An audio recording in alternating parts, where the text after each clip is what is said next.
दो काली तीन गोरी बहू की पहली बारिश।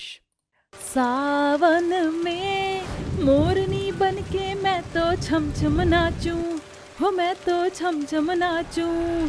सावरिया तेरी याद में तेरी चिट्ठियां बाटूं, हो सावन में। इच्छा, कितना मजा आ रहा है ना बारिश में भीगकर। हाँ मेघा, बहुत मजा आ रहा है। इस बारिश की बूंदों में खो जाने का दिल करता है। बस ये बारिश ऐसे ही होती रहे। इच्छा और मेघा बारिश में नाच रही होती हैं। तभी उनकी आंख खुल जाती है। अरे ये तो सपना था। उठ गई मेरी दोनों बेटियां। कितना अच्छा सपना था। पता है माँ, मैंने और इच्छा ने सपना देखा कि हम बारिश में नाच रहे हैं। तुम दोनों को अपने मायके में जितनी बारिश में भीगना था भीग चुकी। अगर तुम दोनों बहन भूल गई हो तो मैं याद दिला देती हूँ। तुम दोनों को हल्दी मेहंदी लग चुकी है और आज तुम्हारी शादी है। अब तो ससुराल की जिम्मेदारियां संभालने का वक्त है। बारिश में भीगना छोड़ दो। अब तुम किसी के घर की बहू बनने जा रही हो। माँ, हम तो अपने ससुराल के भी बारिश में ऐसे ही नहाएंगे और हमारी सासू माँ हमारे लिए गर्मा गर्म पकौड़े बनाकर खिलाएंगी। क्या मेघा और इच्छा की ससुराल में पहली बारिश में भीगने का ये सपना पूरा हो पाएगा या फिर अधूरा ही रह जाएगा? इसके बाद दोनों शादी करके ससुराल आ जाती हैं, जहां सुमित्रा दरवाजे पर खड़ी अपनी पांचों बहू के सामने 5 कलश रख देती है, जिसमें से 3 कलश तो चांदी के होते हैं और 2 पीतल के पुराने। आहाना चांदनी नताशा बहू, अपने सुंदर गोरे पैरों से इस कलश को गिराकर गृह प्रवेश करो। तुम दोनों के पैर जम गए हैं क्या? जल्दी से गृह प्रवेश करो। काली कलूटी। जी माँ जी। फिर जैसे ही मेघा और इच्छा पैर छूने को आगे बढ़ती हैं, सुमित्रा अपने पैर पीछे कर लेती है। ये अच्छी बहू बनने का ढकोसला मेरे सामने मत करना तुम दोनों। वैसे भी मेरी पसंद से सिर्फ चांदनी, आहाना और नताशा बहू आई हैं। इसके बाद पांचों बहू अपने कमरे में चली जाती है, जहां इच्छा यश से कहती है, यश जी, क्या माँ जी हमारी शादी से खुश नहीं? अचानक से ये सवाल क्यों? माँ ने कुछ कहा क्या इच्छा? दरअसल माँ नहीं चाहती कि मेरी और अर्पिता की शादी तुम दोनों से हो, क्योंकि माँ को गोरी सुंदर बहुएं चाहिए थी, बस इसलिए। मगर मैं जानता हूँ इच्छा, तुमसे अच्छा जीवन साथी मुझे कहीं नहीं मिल सकता और तुम माँ का दिल भी जीत लोगी। यश का अपने ऊपर इतना विश्वास देखकर इच्छा की आंखों में आंसू आ जाते हैं। अगले दिन इच्छा और मेघा सुबह सुबह ही सारा काम करके सभी के लिए नाश्ता बनाती हैं। तो वहीं सुमित्रा की तीनों गोरी बहुएं देर से रेडी होकर कमरे से बाहर आती हैं और नाश्ते के टेबल पर बैठ जाती हैं। गुड मॉर्निंग मम्मी जी। गुड मॉर्निंग मेरी प्यारी बहुरानियों। अरे कहाँ हो मेरी काली कलूटी बहुओं, जल्दी से नाश्ता लेकर आओ। इच्छा और मेघा सभी का नाश्ता लगाती हैं। ऐसे ही दिन बीतता है। सुमित्रा घर के सारे काम अपनी काली बहुओं पर डाल देती है, वहीं उसकी तीनों गोरी बहुएं कुछ भी नहीं करती। देखते ही देखते मॉनसून का महीना आ जाता है। तभी आसमान में बादल गरजने लगते हैं और झूम झूम कर बारिश होने लगती है। इच्छा, चल छत पर चलते हैं, आखिर ये हम दोनों के ससुराल की पहली बारिश है तो इसमें भीगना तो बनता है। उन्हें छत पर जाता देखकर सुमित्रा उन्हें टोकती है। कहाँ जा रही हो मेरी काली बहुओं? वो माँ जी, हम छत पर जा रहे थे। कोई जरूरत नहीं है छत पर जाने की। और नहीं तो क्या, और वैसे भी अभी आसमान में बिल्कुल तुम दोनों के जैसे ही काले बादल छाए हैं। अगर बिजली तुम दोनों पर गिर गई ना तो जल जाओगी। बारिश का इतना अच्छा मौसम। माँ जी, मेरा तो कुल्हड़ वाली चाय पीने का और गर्मा गर्म पकौड़े खाने का मन है। हाँ माँ जी, ये हम तीनों की ससुराल की पहली बारिश और मेरा तो ये सपना था मम्मी जी कि मैं अपनी ससुराल की पहली बारिश में टेस्टी पिज्जा खाऊंगी और बटर स्कॉच आइसक्रीम खाऊंगी। माँ जी, मुझे तो बस चाय और पनीर के पकौड़े मिल जाए तो मजा आ जाए। हाँ हाँ, क्यों नहीं। मेरी प्यारी बहुओं, तुम तीनों की ससुराल की पहली बारिश है। जाओ मेरी काली बहुओं और मेरी तीनों बहू को जो खाने का मन है वो बना कर लाओ। इस तरह से सुमित्रा अपनी तीनों गोरी बहू की पहली बारिश को खुशियों भरी बनाने के लिए अपनी काली बहुओं को कामों में उलझा देती है। दोनों उदास मन से रसोई में चाय पकौड़ी बनाने लगती हैं, मगर उन दोनों का पूरा ध्यान अभी बाहर हो रही बारिश पर था। ये हम दोनों के ससुराल की पहली बारिश है, मगर हम चाह कर भी पहले की तरह इस बारिश में भीग नहीं पा रहे, जिनकी हर एक बूंदों पर कभी हमारा हक था। मेघा तू दिल छोटा मत कर, बस चाय पकौड़े बनाकर हम छत पर चलेंगे, ठीक है? कुछ देर में इच्छा और मेघा चाय पकौड़े बनाकर परोसती है। माँ जी ये लीजिए चाय और पकौड़े। क्या बात है टैमरिंडा, तुम्हारी सर्विस तो बड़ी फास्ट है। माँ जी क्या अब मैं और मेघा थोड़ी देर के लिए बारिश में चले जाएं? ये सुनकर चांदनी चिढ़कर कहती है, अरे कैसे पकौड़े बनाए हैं, एक पैसे का स्वाद नहीं है इसमें। हाँ माँ जी सच में ये पकौड़े खाकर बिल्कुल भी मजा नहीं आया। कैसे अच्छे बनेंगे पकौड़े जब इन दोनों काली कलूटियों का पूरा ध्यान बारिश पर है। और नहीं तो क्या, अरे गैस क्या फ्री फंड में आता है, इतना सारा गैस भी फूंक दिया और पकौड़े भी अच्छे नहीं बनाए। मैं तो कहती हूँ सासू माँ इन दोनों काली कलूटियों से ना इस भरी बारिश में आंगन में चूल्हे पर भजिया तलवाओ। और माँ जी घर में गंदे कपड़ों का ढेर लग गया है और जब इतनी अच्छी बारिश हो ही रही है तो मैं क्या कह रही थी, बारिश में ही लगे हाथ इनसे कपड़े भी धुलवा लेते हैं और बर्तन भी मंजवा लेते हैं, घर का काम भी हो जाएगा और इसी बहाने बेचारी हमारी ये काली कोयल भीग भी लेंगी, क्या पता बारिश में थोड़ी गोरी हो जाए। सुमित्रा पूरी तरह से अपनी तीनों गोरी बहू की बातों में आकर बेचारी काली बहुओं को कामों में उलझा देती है। जहाँ इच्छा भरी आंखों से चूल्हे पर पकौड़े बनाती है, वहीं मेघा बारिश में गंदे कपड़े और बर्तन धोती है, तो वहीं दूसरी तरफ तीनों गोरी बहू उन्हें चिढ़ाकर आंगन में नाचती है। बरसो रे मेघा मेघा बरसो रे मेघा मेघा बरसो रे मेघा बरसो, मीठा है पोसा है बारिश का बोसा है। क्या रहा ना, ऐसे बारिश का मजा नहीं आ रहा। सासू माँ जो हमारे दहेज में हमारे साथ साउंड बॉक्स आया था ना, उसमें बारिश के गाने चला दीजिए और प्लीज छत पर जाकर हम तीनों पर फूल डालिए। हम ना अपनी ससुराल की पहली बारिश को अच्छे से एंजॉय करना चाहते हैं। हाँ हाँ क्यों नहीं मेरी प्यारी बहू, तुम तीनों की खुशी में ही तो मेरी खुशी है। अपनी तीनों गोरी बहुओं की फरमाइश पर सुमित्रा साउंड बॉक्स पर गाना लगा देती है और छत पर जाकर उनके ऊपर गुलाब के फूल गिराने लगती है। थोड़ी देर में बारिश बंद हो जाती है और सुमित्रा सीढ़ियों से नीचे आ रही होती है। तभी सीढ़ियों पर बारिश के बिखरे पानी में वो गिरते गिरते नीचे आ जाती है। आह मेरा सर, कोई बचाओ मुझे। मेघा ये तो माँ जी की आवाज है। दोनों भागकर अंदर आती है और अपनी सास को उठाकर कमरे में ले आती है। थोड़ी देर में डॉक्टर वहां आते हैं। डॉक्टर साहब माँ जी ठीक तो हैं? देखिए इतनी ऊंचाई से सीढ़ियों से गिरने के कारण इनको बहुत इंजरीज आई हैं, इसलिए आपको इनके खाने पीने से लेकर बाथरूम ले जाने और ले आने तक का पूरा ख्याल रखना होगा। आप चिंता मत कीजिए डॉक्टर साहब, मेरी 3 बहुएं हैं ना, वो मेरा अच्छे से ख्याल रखेंगी। तभी सुमित्रा की तीनों गोरी घमंडी बहुएं कहती हैं, माफ करना माँ जी, मगर मैं इस घर में नौकरानी बनकर नहीं आई हूँ जो आया का काम करूँ। हाँ माँ जी, अगर बात आपकी दवाई और खाने पीने की देखभाल की रहती है तो शायद मैं कर भी लेती, मगर बाथरूम ले जाना छी छी छी छी, ये हमसे नहीं होगा। और वैसे भी हम में से किसी को शौक नहीं है कि हम रात भर नाइट लगाकर आपके लिए जागे और अपनी सुंदरता को स्पॉइल्ड करें। अपनी तीनों गोरी बहू पर लगाई हुई सुमित्रा की उम्मीद टूट जाती है और ऐसे में सुमित्रा की काली बहुएं दिन रात उसकी सेवा बाड़ी करती हैं, जिन्हें वो बात बात पर सुनाया करती थी। माँ जी ये देखिए मैंने आपके लिए आज मिर्च के पकौड़े बनाए हैं। मुझे अर्पिता ने बताया था आपको बारिश में मिर्च के पकौड़े खाना पसंद है, चलिए खाकर बताइए कैसे बने हैं पकौड़े।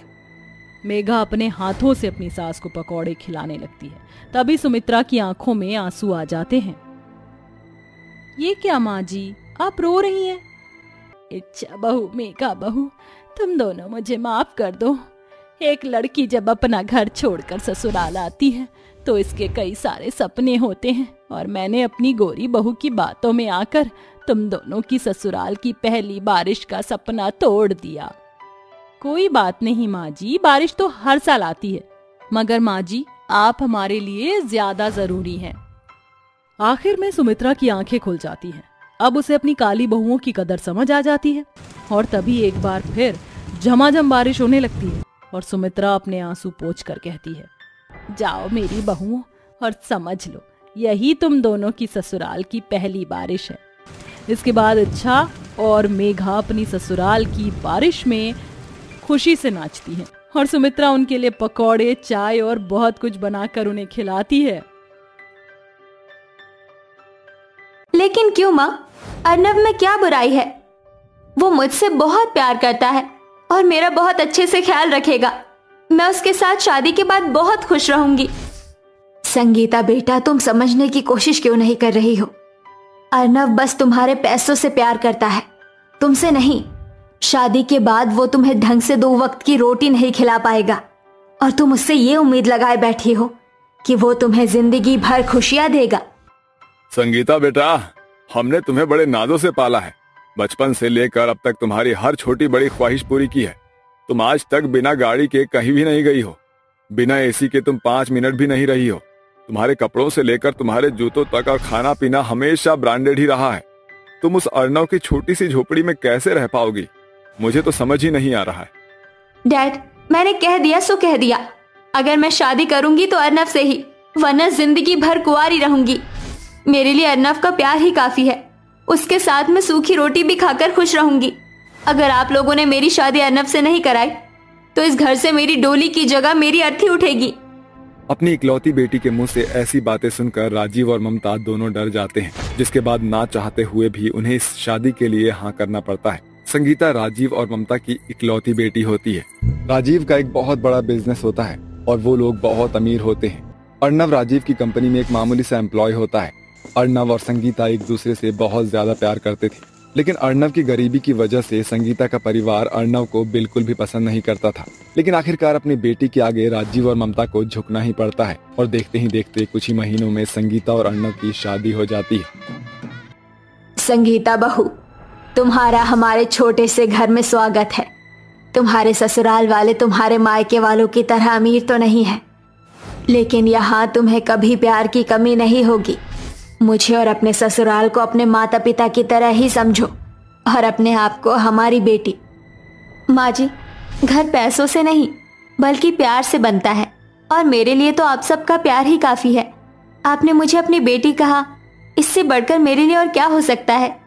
मुझे तो लगता था कि तुम अमीर परिवार से हो तो बहुत ज्यादा घमंड होगा तुम्हें, लेकिन मैं गलत था। तुम्हारे अंदर तो बहुत सादगी है और उसी के साथ बहुत प्रेम है। आरती अपनी बहू संगीता का बड़े प्यार से स्वागत करती है। ऐसे ही संगीता का शादी का पहला दिन बीत जाता है। अगले दिन होते ही संगीता सुबह सुबह उठती है और नहा धोकर भगवान की पूजा पाठ करती है और जाकर सबके लिए नाश्ता बनाने की तैयारी करती है। आज मेरी पहली रसोई है। मैं एक काम करती हूँ, अपनी पहली रसोई में मटर पनीर पूरी और रायता बनाती हूँ। मेरे हाथ का खाना खाकर तो माँ जी और पिताजी बहुत खुश हो जाएंगे। इतना बोलकर संगीता जैसे ही खाना बनाने के लिए सामान ढूंढती है तो उसे घर में सिर्फ थोड़े चावल और चीनी के अलावा और कुछ भी नहीं मिलता। ये क्या? यहाँ तो ना ही आटा है, ना ही मसाले और ना ही सब्जी। इन सब के बिना मैं अपनी पहली रसोई कैसे बनाऊंगी? संगीता बहू, तू रसोई घर में क्या कर रही है? तुझे कुछ चाहिए था तो मुझे बता देती। माँ जी, आज मेरी पहली रसोई है ना, तो मैंने सोचा आप सबके लिए कुछ अच्छा सा बना देती हूँ, लेकिन यहाँ तो सिर्फ थोड़े चावल और थोड़ी सी चीनी रखी हुई है। आप खाना बनाने का सारा सामान कहीं और रखती है क्या? नहीं बहू, खाना बनाने का सारा सामान तो रसोई घर में ही रहता है।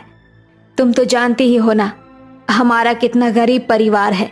अर्नव की शादी करने के लिए भी हमने गांव के जमींदार से पैसे उधार लिए थे। अर्नव की तनख्वाह भी इतनी कम है, हम लोग 2 वक्त का खाना खा ले, यही बहुत बड़ी बात है। राशन खत्म हुए तो काफी समय हो चुका है और तब से घर में सिर्फ ये चावल और ये चीनी ही बची हुई है। मुझे माफ कर दे बहू, मेरे पास तो अभी उतने पैसे भी नहीं हैं कि तू अपनी पहली रसोई का खाना बना सके। माँ जी, आप ये कैसी बातें कर रही हैं? आप मुझसे माफी मत मांगिए। आप तो मेरी माँ हैं और एक माँ अपनी बेटी से माफी मांगते हुए बिल्कुल भी अच्छी नहीं लगती। आप लोग बाहर बैठिए, मैं अभी आप लोगों के लिए कुछ ना कुछ बनाकर लाती हूँ, ठीक है? इतना कहकर संगीता अपनी सास आरती को बाहर भेज देती है कि तभी संगीता के माता पिता अपनी बड़ी गाड़ी से आते हैं और उनके हाथों में काफी सारे तोहफे भी होते हैं। आरती जैसे ही संगीता के माता पिता को देखती है तो वो जल्दी से जाकर संगीता को बताती है, जिसके बाद संगीता, उसका पति और उसके सास ससुर सभी लोग बाहर आ जाते हैं।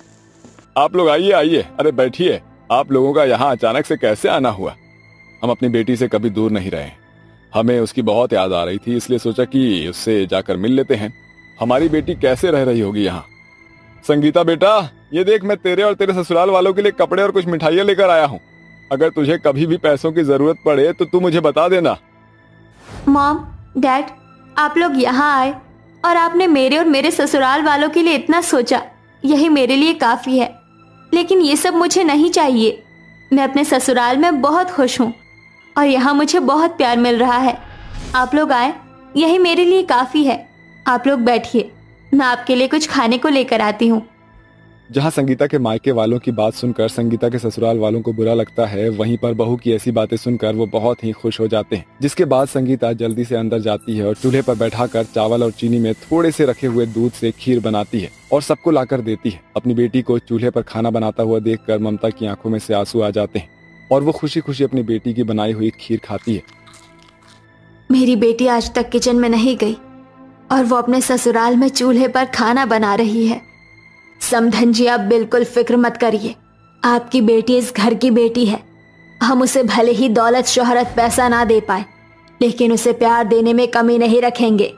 आरती की बात सुनकर ममता और राजीव की आंखों में से आंसू आ जाते हैं, जिसके बाद वो अर्णव और अपनी बेटी संगीता को आशीर्वाद देकर चले जाते हैं। सुनिए, ये कंगन मुझे मेरी माँ ने दिए थे। आप इन्हें गिरवी रख दीजिए। इससे आपको जो पैसे मिलेंगे, उन पैसों से आप अपना कोई नया काम शुरू कर दीजिएगा। हमारा परिवार भी अब आगे बढ़ेगा। और कब तक आप माँ जी और पिताजी को छोटे से घर में रखेंगे? उनके भी तो कई अरमान होंगे। हम उन अरमानों को मिलकर पूरा करेंगे। आप जाइए, इन्हें गिरवी रख दीजिए। तुम्हारी जैसी बहू हर किसी को मिलनी चाहिए। तुम जैसी जीवन साथी जिस किसी को भी मिलेगी तो उस इंसान की तो जिंदगी ही संवर जाएगी। तुम मेरे और मेरे परिवार के लिए इतना कुछ कर रही हो। ये आपका ही नहीं, मेरा भी परिवार है, समझे? आप जाइए अब। संगीता अपने हाथों से अपने माँ के दिए हुए कंगन उतारती है और अर्णव को दे देती है। अर्णव उन कंगन को जाकर सुनार के पास गिरवी रख देता है और उससे मिलने वाले पैसों से अर्णव एक छोटी सी किराने की दुकान खोलता है। अब अर्णव और संगीता दोनों मिलकर उस किराने की दुकान को चलाते हैं और कुछ ही महीनों की मेहनत के बाद अब अर्णव और संगीता की सारी परेशानियां दूर होने लगती है और वो लोग अपना एक बड़ा सा घर भी खरीद लेते हैं, जिसमें वो दोनों अपने सास ससुर के साथ रहते हैं। संगीता बहू, ये ले तेरे कंगन। मैं जानती हूँ ये कंगन तुझे तेरी माँ ने दिए थे। आज तेरे इन कंगन और तेरी वजह से ही हम सब लोग इतने खुश हैं। तू सही मायने में इस घर की बेटी और लक्ष्मी है। आरती अपनी बहू को अपने हाथों से उसके माँ के दिए हुए कंगन पहनाती है, जिसके बाद अब सारा परिवार खुशी खुशी रहने लगता है।